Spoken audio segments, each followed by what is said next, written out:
Pour moi, un chrétien, c'est réellement quelqu'un qui a accepté Jésus. Je le dis ça toujours. C'est quelqu'un qui a d'abord accepté Jésus comme Seigneur et Sauveur. C'est quelqu'un aussi qui va à l'église, parce qu'il y a ça aussi. C'est quelqu'un aussi qui manifeste, on va dire, ce que Dieu lui a mis à cœur de faire. Et c'est quelqu'un aussi qui fait le service de Dieu. Voilà. Donc, pour moi, c'est ça vraiment un chrétien. Très bien. Alors, émancipateur. Moi, quelqu'un qui a donné sa vie à Christ, ça ne se résume pas seulement à j'ai accepté, je me suis baptisé, mais en plus, tu montres par des œuvres que vraiment tu appartiens à Christ. Oh, très bien. Il dit, tu montres par tes œuvres, tu as accepté Christ, tu montres par tes œuvres, et il a cité au nom des œuvres le service. Autre contribution, c'est quoi être chrétien? Pour moi, un chrétien, c'est quelqu'un qui est réellement converti. Oui. Je me dis que quand on est converti, c'est clair que ça va se sentir par ce que tu fais, par ton comportement, par tes œuvres, etc. Donc pour moi, tout ça découle de la conversion en fait. Quelqu'un qui est réellement converti peut t'appeler un chrétien. Ok. Moi, en tant que pasteur, avant de vous passer la parole, il y a quelques fois, et ce sont les filles les sœurs qui sont championnes dedans, c'est dans mon expérience. Des sœurs qui nous envoient quelquefois des frères, disent, quand je le vois, je demande, mais il est chrétien? On me dit oui, il est chrétien. Il est chrétien. Quelquefois, même quand tu vois sa tête, tu sais, il n'a pas encore parlé.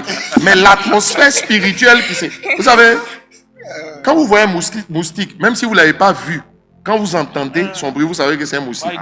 Il y a une atmosphère que quelqu'un qui est chrétien dégage. Mais quelquefois, on t'envoie des gens, des morceaux de bois qu'on a envie de transformer en caïman.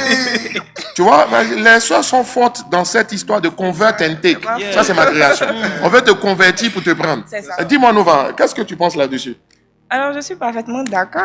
Pour moi, un chrétien, c'est réellement quelqu'un qui a accepté Jésus. Je le dis ça toujours. C'est quelqu'un qui a d'abord accepté Jésus comme Seigneur et Sauveur. C'est quelqu'un aussi qui va à l'église, parce qu'il y a ça aussi. C'est quelqu'un aussi qui manifeste, on va dire, ce que Dieu lui a mis à cœur de faire. Et c'est quelqu'un aussi qui fait le service de Dieu. Voilà. Donc, pour moi, c'est ça vraiment un chrétien. Très bien. Alors, émancipateur. Ok, pour moi, un chrétien, c'est celui-là qui manifeste les œuvres de Christ. Oui. Voilà, qui se comporte comme Christ, qui marche comme Christ, qui parle comme Christ. Voilà, qui accepte d'aller de l'avant comme Christ. Voilà, c'est pour un chrétien, puis qui est aussi dans le service, voilà, qui ne bronche pas. Voilà, comme un soldat, comme la Bible dit, comme un soldat, il est enroulé. Voilà, il va en bataille, puis il fait ce que Christ demande. Magnifique. Je demanderai à la réalisation de me permettre d'avoir des retours de ce qui se passe réellement sur TikTok. Là, je l'ai versé pour l'instant. Donc, alors, je vais rebondir sur le mot converti. On dit il est réellement converti.